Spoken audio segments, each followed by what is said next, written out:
라카 여러분 안녕하세요, 락서입니다. 오전에 짬을 내서 영상을 찍고 있는데 차를 한 잔 마시고 시작하고 있습니다. 오늘 마시는 차는 애플민트이고요.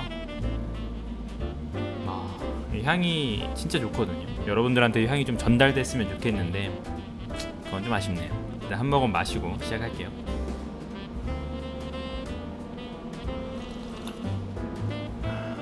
차도 한 잔 마셨으니까 오늘 영상을 찍어봐야겠죠. 오늘 영상은 언박싱 영상입니다. 크리스마스 시즌을 맞춰서 저도 뭔가 크리스마스에게 나에게 책 선물을? 이라는 명목이죠. 그냥 책이 사고 싶었던 건데 크리스마스니까 어쩐지 괜찮을 것 같잖아요. 크리스마스인데 책 좀 살 수 있지? 라는 생각에 책 좀 구매해봤습니다.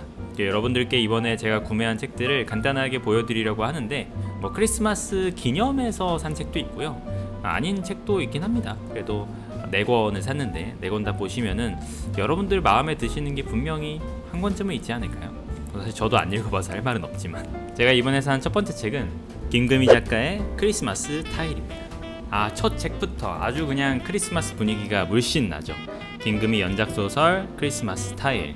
여기 뒤에 보면은 크리스마스의 눈송이 같은 7편의 이야기라고 되어 있어요. 이게 하나의 장편인지 연작인데 어떻게 되는 건지, 각각 이야기가 따로 떨어져 있는 건지 저도 아직 읽어보진 않아서 정확히 모르지만, 좀 특이한 점 중에 하나는 내부에 크게 3개의 챕터로 나눠져 있고 그 안에 또 이제 2개, 3개씩 이야기가 들어있더라고요. 보이실라나? 예를 들어 이런 식으로. 그래서 밤이라는 챕터엔 은하의 밤, 데이 이브닝 나이트, 월계동 옥주가 들어있고, 룸파티에는 하바나 눈사람 클럽, 첫눈으로, 하늘 높은 데서는 당신 개 좀 안아봐도 될까요? 크리스마스에는, 역시 마지막에는 크리스마스에는으로 끝나는군요.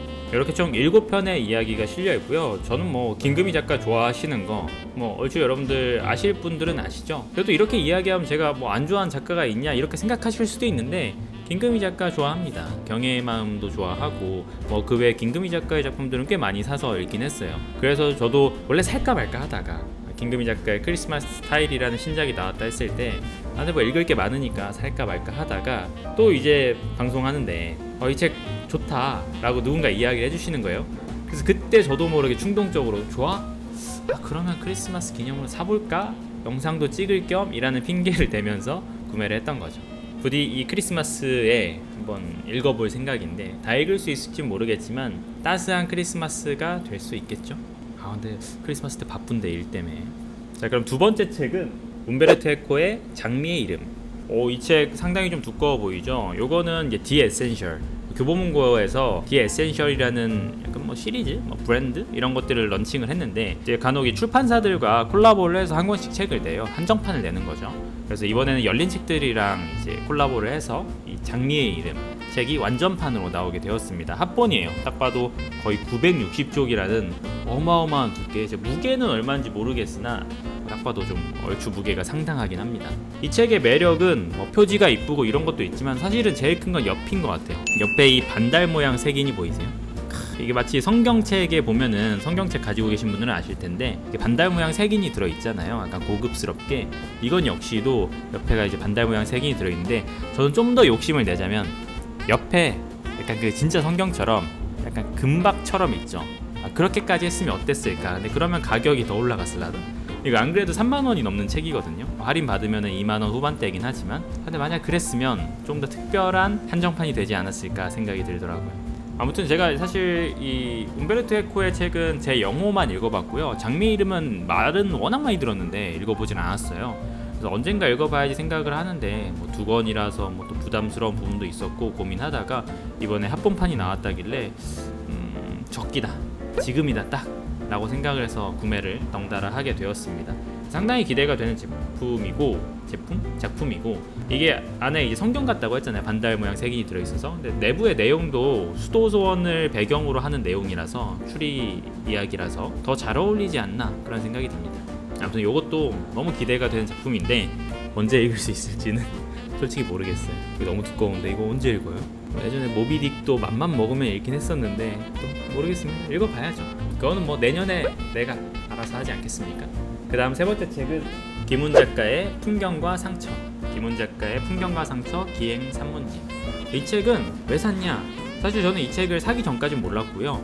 산문을 사고 싶었어요. 그래서 막 추천을 받다가 뭐 메리 올리버부터 시작을 해서 신영철 평론가 글을 사볼까, 그래서 뭐 슬픔을 공부하는 슬픔, 뭐 몰락의 에티카 뭘 사볼까 하다가 느낌의 공동체라는 책에 서문을 읽었는데 거기 서문에 이렇게 써 있는 거예요.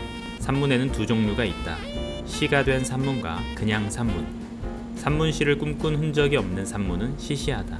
김훈의 풍경과 상처나 롤랑 바르트의 사랑과 단상과 같은 극소수의 책들만이 그 꿈을 이뤘다. 그러니까 이 신영철 평론가가 산문시를 꿈꾼 책, 그것을 드물게 성공하는데 이 김훈의 풍경과 상처는 성공했다고 이야기하는 거 아니겠습니까? 그래서 저도 관심이 생겨서 이렇게 말하는데 한번 찾아봐야지 싶어서 서문을 읽어봤는데요. 나에게 풍경은 상처를 경유해서만 해석되고 인지된다. 내 초로의 가을에 상처라는 말은 남새스럽다. 그것을 모르지 않거니와 내 영세한 필경은 그 남새스러움을 무릅쓰고 있다. 풍경은 밖에 있고 상처는 내 속에서 살아간다. 상처를 통해서 풍경으로 건너갈 때 이 세계는 내 상처 속에서 재편성되면서 새롭게 태어나는데 그때 새로워진 풍경은 상처의 현존을 가열하게 확인시킨다. 그러므로 모든 풍경은 상처의 풍경일 뿐이다. 언어는 마치 쑥과 마늘의 동굴 속에 들어앉은 짐승의 울음처럼 아득히 우원하여 세계의 계면으로 떠오르지 못하고 이 세계가 그 우원한 언어의 외곽 너머로 펼쳐져 있는 모습이 내 생애의 부르의 풍경이다. 나는 모든 일출과 모든 일몰 앞에서 외로웠고 뼈마디가 쑤셨다.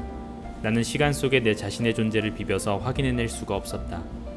나는 내 몽롱한 언어들이 세계를 끌어들여 내 속으로 밀어넣어 주기를 바랐다. 말들은 좀채로 말을 듣지 않았다. 여기에 묶어내는 몇 줄의 영세한 문장들은 말을 듣지 않은 말들의 투정의 기록이다. 아마도 나는 풍경과 상처 사이에 언어의 징검다리를 놓으려는 미망을 벗어던져야 할 터이다. 그리고 그 미망 속에서 나는 한 줄 한 줄의 문장을 쓸 터이다. 벗들아, 나는 여전히 3인칭을 주어로 삼는 문장을 만들 수가 없다. 나는 세계의 풍경을 상처로부터 격절시킬 수가 없는 것이다. 나는 3인칭의 산맥 속으로, 객관화된 세계 속으로 건너가지 못하고 1인칭의 가장자리에서 서성거리고 있다. 아마도 오래오래 그러하리라. 1993년 가을에 김훈은 겨우 씀. 사실 이걸 읽어보고 사야겠다 생각을 한 거죠. 산문집이 좀 읽고 싶었고 그 중에서도 진중하고 뭔가 문장이 아름답고 표현들이 뛰어난 것들을 읽고 싶었는데 뭐 덕택에 이 김훈의 풍경과 상처로 담당하게 되지 않을까 싶습니다. 마지막 네 번째 책인데요. 마지막은 제임스 볼드윈의 조반니의 방.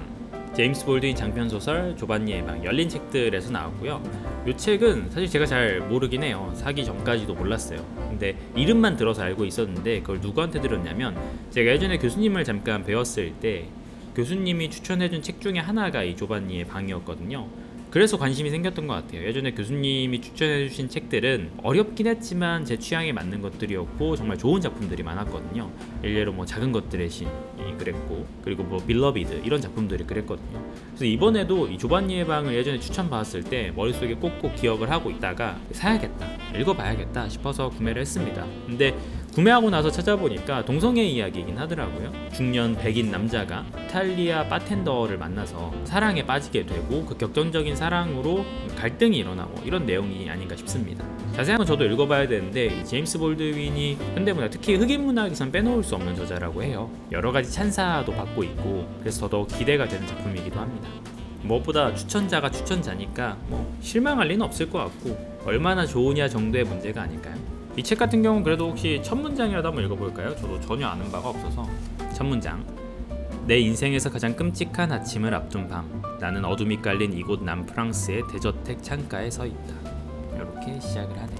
남프랑스 대저택. 저로서는 뭐 잘 상상하긴 좀 어렵긴 하지만 아무튼 이렇게 4권의 책, 조반니의 방, 풍경과 상처, 장미의 이름, 크리스마스 타일까지 구매를 해보았고요. 뭐 한국 작가의 작품도 있고 해외 작가의 작품도 고루고루 섞여 있는 느낌입니다.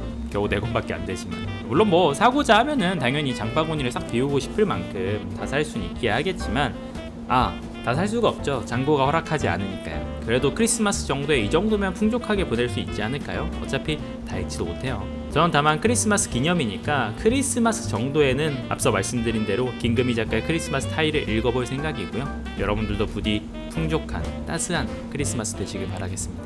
여담으로 제가 아는 크리스마스 관련된 작품들을 좀 한번 이야기해보자면은 일단은 이 크리스마스 타일, 제목에 크리스마스가 들어가니까, 그리고 역시 유명한 디킨스의 크리스마스 캐럴, 스크루지 나오고 그거 있잖아요. 그건 역시도 크리스마스가 들어가 있으니까. 또 하나는 포스터의 오기렌의 크리스마스 이야기. 이거 저는 개인적으로 상당히 재미있게 읽었는데 이게 뭐 지금은 구할 수 있나 모르겠어요. 한때 품절이긴 했거든요. 그리고 또 뭐가 있나 찾아보니까 나오긴 나오던데 읽어본 게 또 없어가지고 여러분들이 기억하시는 크리스마스 작품은 뭐가 있나요? 추천이 있으시다면 댓글로도 알려주세요. 그럼 들어갈게요 여러분. 좋은 연말, 따스한 연말 되시길 바라겠습니다.